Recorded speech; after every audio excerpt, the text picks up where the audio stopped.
Good day, second year students. Let us start today with a new essay, Selected Snobberies by Aldous Huxley. To start with the essay, let me first tell you what is a snobbery. Snobbery is a whim. You can say such a whimsical habit which we pursue in order to show off either your wealth or to show your knowledge or to show any of your habit with which you want to impress others. So, in this essay, he is trying to explain certain snobberies of people. So, let me first read the first paragraph and then I will explain the meaning to you. All men are snobs about something. One is almost tempted to add, there is nothing about which men cannot feel snobbish, but this would doubtless be an exaggeration. So, the very first statement by the author says that all men are snobs about something. Now, notice the capital letters in the word all. He says that nobody is an exception and all men, they are snobbish about something. And he says that one is almost tempted to add that there is nothing about which men cannot feel snobbish. First of all, he says that all men are snobbish about something, and then he says that all the things can be felt snobbish about. But this would doubtless be an exaggeration. There are certain disfiguring and mortal diseases about which there has probably never been any snobbery. So when the author says that there is nothing about which men cannot feel snobbish, then we are reminded of diseases also. But he says that there are certain mortal diseases, life-taking diseases, about which a man cannot be snobbish or he cannot show off. So he says, I cannot imagine, for example, that there are any leprosy snobs, more picturesque diseases, even when they are dangerous, and less dangerous diseases, particularly when they are diseases of the rich, can be very frequently and a source of snobbish self-importance. Now he says that there are certain fatal diseases and certain disfiguring diseases, means which disfigure your limbs. So any person cannot show off about such diseases. He can't say that he can't show off and say that I am a leprosy, I am a person suffering with leprosy, or I am suffering with cancer. But he says that there are certain diseases about which a man can feel snobbish, about which he can show off. And those diseases are the diseases of the rich. For example, diabetes. Diabetes is caused due to overeating. So he can show off himself that I am suffering from diabetes, and it means that he wants to show off that I have got a lot to eat. So he says that they are such diseases of the rich, and such diseases are a source of snobbish self-importance.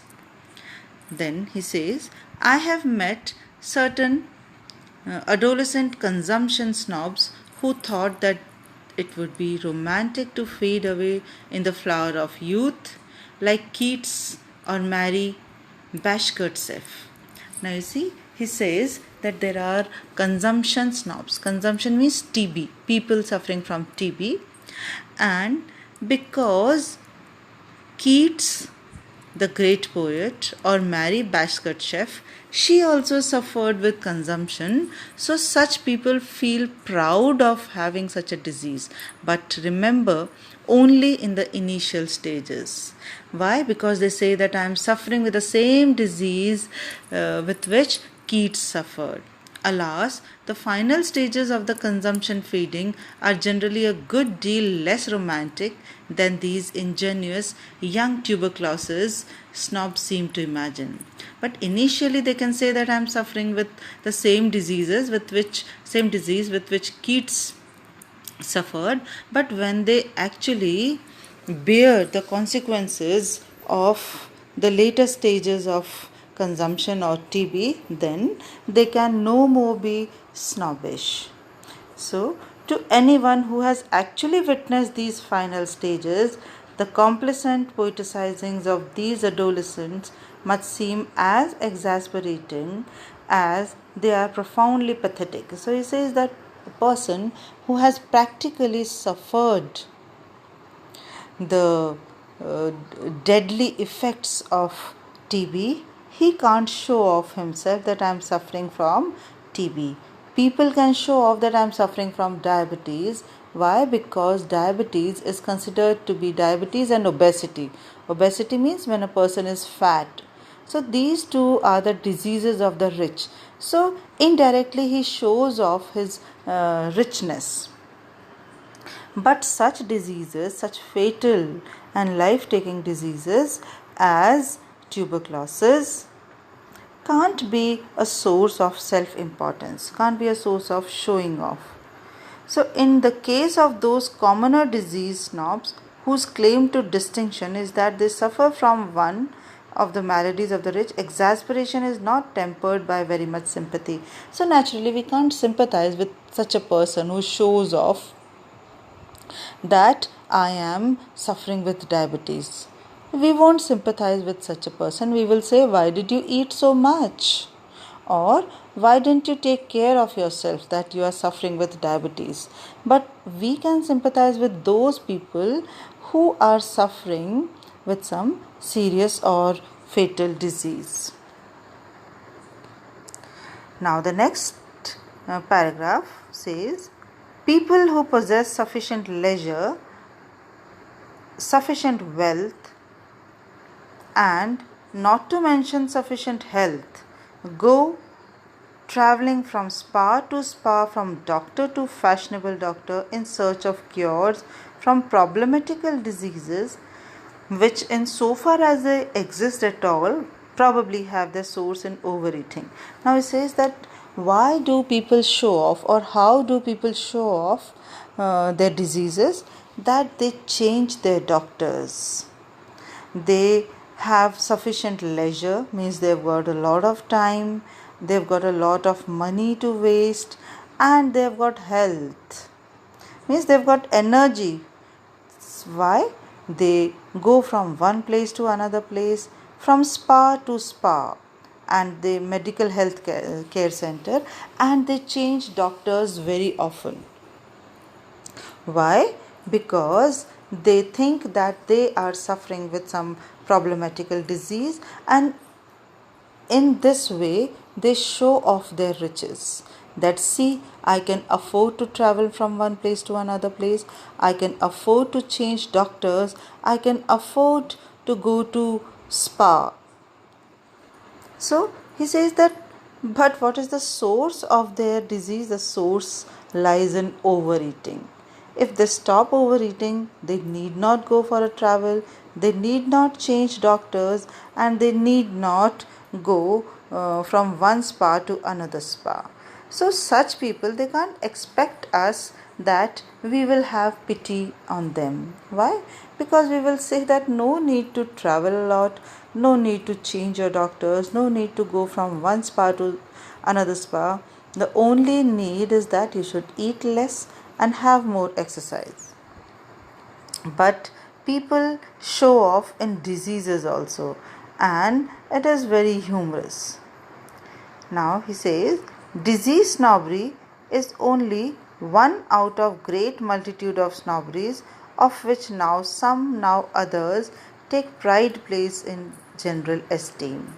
For snobberies ebb and flow. Ebb and flow means they have their rise and they have their falls. So he says that sometimes disease snobbery takes the place of importance, and sometimes some other snobbery takes the place of importance. So he says, their empire rises, declines and falls in the most approved historical manner. We have seen So many empires, Indus Valley civilization, the Greek civilization, what happens? They rise and they have their decline. In the same way, what happens that snobberies, they have their rise during one period of time and they fall during another period of time. So at one time one particular snobbery takes the place of importance, and at another time another snobbery. So he says, what were good snobberies 100 years ago are now out of fashion. Thus the snobbery of family is everywhere on decline. Now, let me explain you this point. He says that snobberies, they change from time to time. For example, he gives us a very good example of snobbery of family. Now, 50 years ago, people used to feel proud that I belong to I live in a joint family with 50 people in it or with 40 people in it. But now, nobody feels proud in living in a joint family. Now he proudly says, we are just three members, husband, wife and one child. So see, this snobbery of family was important 50 years ago or 40 years ago, but now it does not take the place of importance. So it is a very good example how snobberies, they rise, they decline and they fall. So he says that snobbery of family is everywhere on the decline. Snobbery of culture, still strong, has now to wrestle with an organized and active lowbrowism, with a snobbery of ignorance and stupidity. Lowbrowism means low knowledge, unique so far as I know in the whole history. He says, in the previous times, people used to boast about their knowledge. But now see how times have changed that people boast about their ignorance. It is very funny thing. People feel snobbish about their ignorance and the stupidities. Now he says that in the whole history of snobberies, this is the most unique thing. And the snobbery of culture is still strong. Hardly less characteristics of our age is that repulsive booze snobbery. Booze snobbery means drinking, showing off while drinking, born of American prohibition. Now you see, previously people used to feel ashamed of drinking in public, and now they feel proud that if they are found drinking in public or in a party, they are not ashamed. They feel that people will think that we belong to a high, sophisticated society. So, this is a very surprising thing. So, he says that repulsive booze snobbery, born of American prohibition.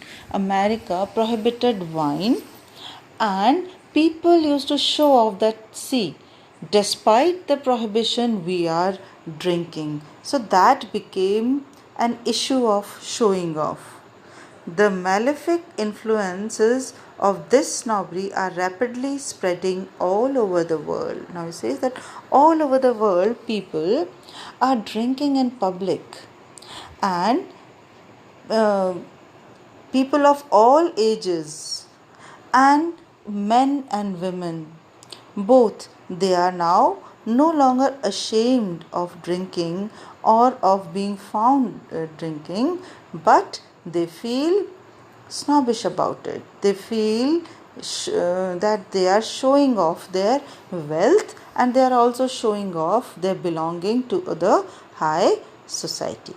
So we will continue in the next class. Till then, thank you.